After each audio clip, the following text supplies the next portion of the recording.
everyone, it's Yvonne here to do your What's Cracking reading.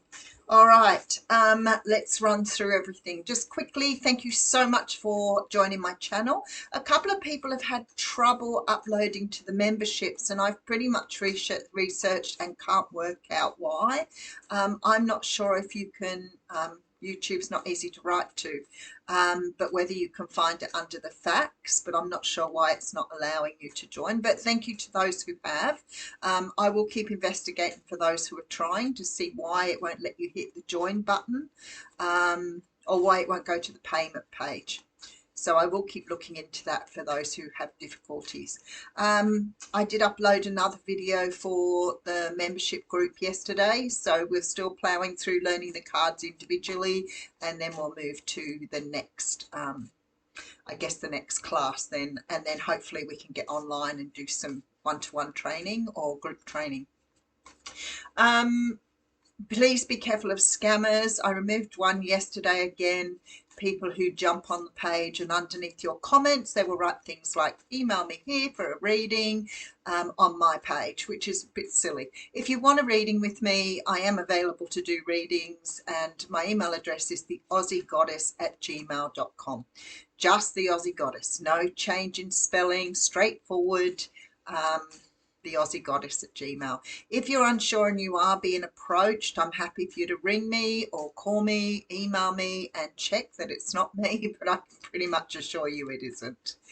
Okay, what else do we need to go into? So today is the Aquarius reading, if you're waiting for Aquarius to come around. Somebody said yesterday it takes a while to come around. Yes, they do. A minimum 12 days, sorry, 12 working days. I won't be available this Friday. I'm actually going away for a weekend, so I won't be doing a reading on Friday this week. Is there anything else? I feel like I'm done. So I've done readings, I've done membership. I think that's everything. All right, let's get into this. We're going to use the Dragon Tarot for this reading. I may even give this one away because I never really bonded with it. It's really funny. I do that. Sometimes I buy something and I just gave my daughter a handbag I bought, and I paid a lot of money for it, but just didn't get used to it at all. So I don't know what it is. It's something to do with the way I am. We have the Three of Pentacles coming straight out. Now, the Three of Pentacles for me is always the card of some sort of contracted deal. I very often see it as, you know, like spiritual contact or contact with the contract with the universe, but it can be seen as a contract you're doing in terms of work or employment. But for me, it always has this feel that something's sort of coming on your path that you've been waiting for, or you've sort of, maybe you don't know it's coming, but it's destined for you. So it sort of comes up sometimes in readings when I can see you're having a change of direction, and it's really aligning you with what you're moving towards. Okay, so we have the Page of Wands coming through with the Temperance card, and then the Emperor with the Two of Swords and the Knight of Swords. There's some sort of conversation that needs to take place here. You've got the Eight of Swords there and then the Ten of Cups. It feels like you've got some sort of conversation that needs to take place, but it's something that's going to help you align with what you want. So, for example, I guess it could be that conversation with somebody around, you know, moving the relationship to the next level, or it could be contact, say, from someone where you've been accepted at university or accepted for a job, or you've applied for some sort of business deal. It doesn't look financial, so it doesn't look like you're getting a grant or anything like that. Money doesn't look like it's involved here, but it does look like whatever it is, it's helping you let go of some past energy here and move forward. So it could be that conversation you need to have with someone to clear the air. That's sort of what I'm feeling here. Now, sometimes we have like family members we've become estranged from, or relationships that we've left behind. And sometimes we feel like we need that closure. Now, I know a lot of people will come in always and say, I don't want anybody back from the past, or whatever. Please be open-minded about that, because although I'm seeing it that way, it might not necessarily be a romantic relationship from the past. It could be a family member, it could be a friend that you're making contact with that perhaps you split up in not such a good way. But what it feels like to me is something from your past here is pending some sort of conversation to put it back on track. Now, it might not mean you have anything to do with that person again, but they may come in to make an apology to you. And it may not be something that you want to move forward with, but you might sort of understand from their apology how to sort of move forward afterwards. So to me, it does feel a bit like closure, but it also feels like whatever this conversation is that's taking place is something that's going to help you clear your plate and move forward. So let's dig a little deeper. All right, so I have the Eight of Pentacles coming through. Now, this is the work card, but I also feel it relates a lot to working on yourself. So, for example, if you're waiting for a conversation to clear the air, then that could help you move forward in some way, shape, or form. So if somebody's coming in to explain something, make an apology, you know, whatever it is for you. Just to give you a quick example of how these things work, you know, I never knew that my father wasn't my father until I was like 48 years old. And when it all happened, it was such, well, it was sort of a surprise to me, but I'd sort of always had this idea that something wasn't quite right in that regard. But after my mother told me, I wrote to all the people I could find with the name that she'd given me and didn't really have good response. And then some years later, did Ancestry, DNA, and a whole sort of wealth of information came forward. And I ended up with all these siblings that I never knew I had, and had contact with my father. That has absolutely nothing to do with romantic relationships, unless you call a one night stand on the beach and the result of me.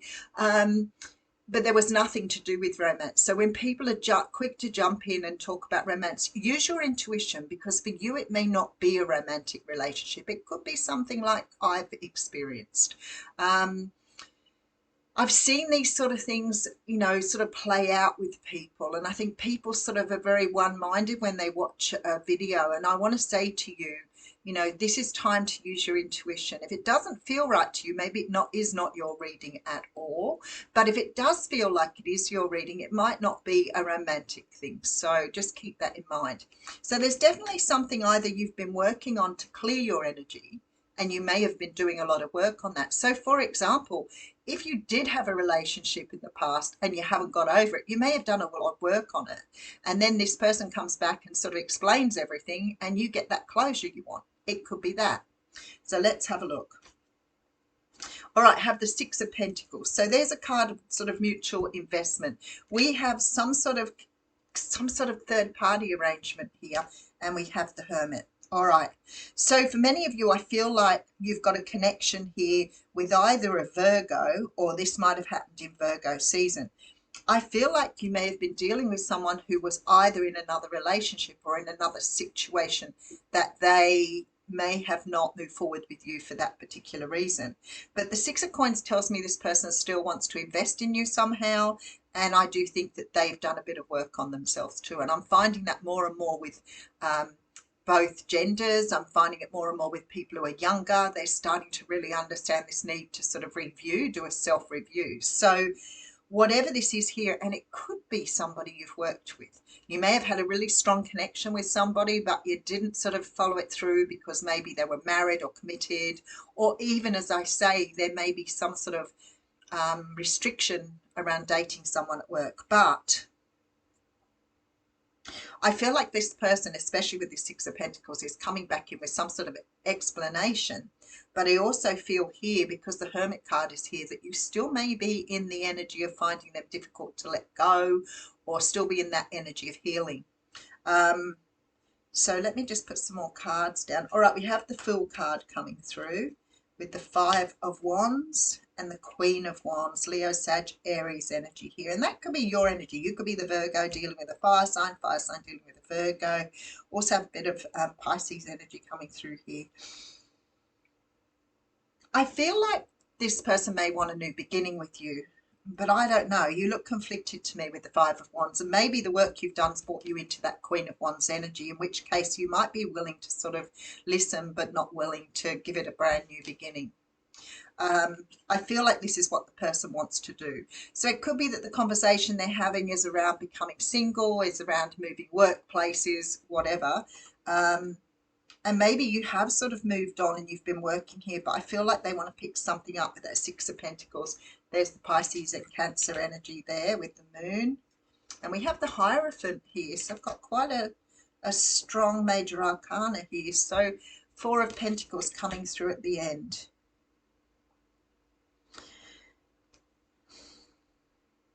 I just want to clarify this Four of Pentacles. It makes me feel like they haven't changed anything. Yeah, we have the Death card coming through with the Justice card. Ooh, that just about bumps it, doesn't it?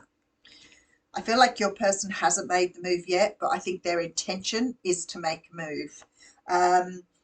I think that they're making the changes they need to make to bring this relationship or at least get this relationship back on track. But I feel like with their Death and Justice card, they're either looking at divorcing, separating, or even sort of moving away from something. They haven't actually done it yet with that Four of Coins. But I feel like there's due process here. So you may be dealing with someone who's offered, say, for example, to commit to you, but couldn't because they were in another situation. But that conversation may be, I've decided to take the plunge. I definitely feel with the Death card, Justice card, and the Hierophant that they're putting an end to some sort of commitment that they have. But the Moon card, Four of Coins, just be a little cautious here because there is a bit of energy of, I'm going to do it, but, no sort of idea when or how they're going to do it. So they may be talking it out with you, but may not have made a decision on how that will go forward. There's just a little bit of energy with that moon of, not really knowing whether they're, really serious about that or not. So maybe that's just you trying to work out whether it's still something you want, whether you want to move forward. I do feel like for many of you, this is something that you might want to move forward on, but definitely feeling some sort of conversation will free you up. So in that way, it feels like a good reading. Three of Pentacles. So it's something that's aligned with your journey here. I do have the Page of Wands, which tells me somebody wants to talk to you about something they feel passionate about. The Temperance card is here, so divine timing here. We have the Emperor here, so you could be dealing with an Aries, but this tells me that your person has done the work or is working on themselves at the moment. Two of Swords is the decision you have to make. Knight of Swords, you're going to have to deliver that. Eight of Swords, even though you're a bit nervous about it, I feel like with the Ten of Cups here, there is a good outcome to this situation. So I just feel like your person may have sort of, I don't think that they're lying. It takes a long time to separate and get divorces and, and put things in place and settlements and all that. It can take a couple of years. So it may be that your person's in the throes of it, but maybe they're not really 100% sure of when they can make that commitment to you. All right, let's have a look and see what we've got. The Cosmos, creativity and vastness. I don't think I've read that one very much at all. It is card 41. The Cosmos appears always as an ally and never as a challenger. Creativity in all forms is represented by the Cosmos. This is a sign to place your attention on creative projects. They will be successful. All right, so maybe this is saying that this particular thing will be successful. But as I always say, it says this teaches us that every intention we set is in fact contagious with the power to influence others. We're entangled at our deepest energetic place, so we can't help but have an effect on others. I feel like here when they're talking about, destiny and creativity, that sometimes it's a really good idea to keep focused on yourself. Sometimes we can be really swayed by other people and we can almost agree to what, or that they can convince us of what they want, especially if we have a degree of love. But the problem is with that, sometimes you're not true to who you are. And I feel like this card is sort of saying, like, be true to yourself. You've done the work. You understand how to do that. Don't commit or agree to something if it's not what you want. You have the potential to bargain with that. It sort of sounds like, something really I don't want to be manipulative or mean manipulative. But it's okay to say to somebody, you know what, like, uh, I'm happy to sort of, you know, wait for you or work with you or whatever else, but I need to have some sort of validation on how long this is going to take or whatever, some sort of commitment. So it's okay to negotiate for that. But anyway, I feel like somehow or another the universe is saying to you, don't accept it all on face value and not at least have some input into the situation. I'll leave you with that. Thank you.